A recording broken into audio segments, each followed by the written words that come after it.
We like to see you exchange with your opponents verbally, and this time, decided more guarded tone since you guys already have that respect for each other. Do you? And it has served me best to get a little pissed off and get a little fired up and hear about it or hear what my opponent has to say.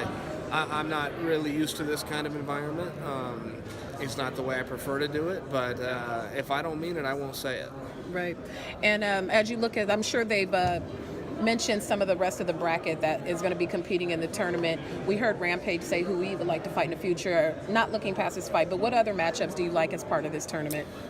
Well, let's see. As a fan, I think that the most overlooked matchup is King Mo versus Bader. And those two have a history together. They wrestled in the quarterfinals at the NCAA tournament. King Mo beat him 8-3. Bader has always wanted that one back. Bader also happens to be a sitting and reigning world champion from a different weight class. So that one's very interesting to me. I think that Mitrione and Roy Nelson would essentially be your number one seed with Mitrione as the top guy. But with that said, they fought before, and Roy Nelson beat him, so their time does change some things, but let's see. I think that's a really interesting fight too, and I know Vegas agrees that the winner of that fight is the favorite for the whole thing. I think as an objective fan, I can see where they're coming from. Do you think the fans appreciate the tournament style more so than just making the matchups, because it's something they can clearly follow? They know who all the people are, their records, and it's just a very clear format?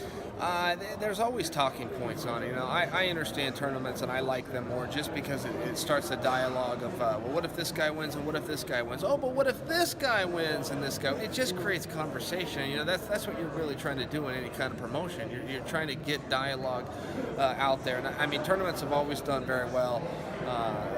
But not always in North America, So for Scott Coker to have the balls to bring this here and have the foresight, and I mean, everywhere I've gone, I'm not even getting asked about Ramp. I keep getting asked about the tournament, so it seems to be something that's really resonating, and that's the best I can tell you. What's something that you want people? You said people haven't asked you more so about yourself, but more about the tournament. What's something that you want to put out there that you haven't been able to communicate, or we haven't asked you? Yeah, I don't know that I can answer that question, though I appreciate you giving me the opportunity to, but I don't know if I can answer that question. I train really hard. I listen to my coaches.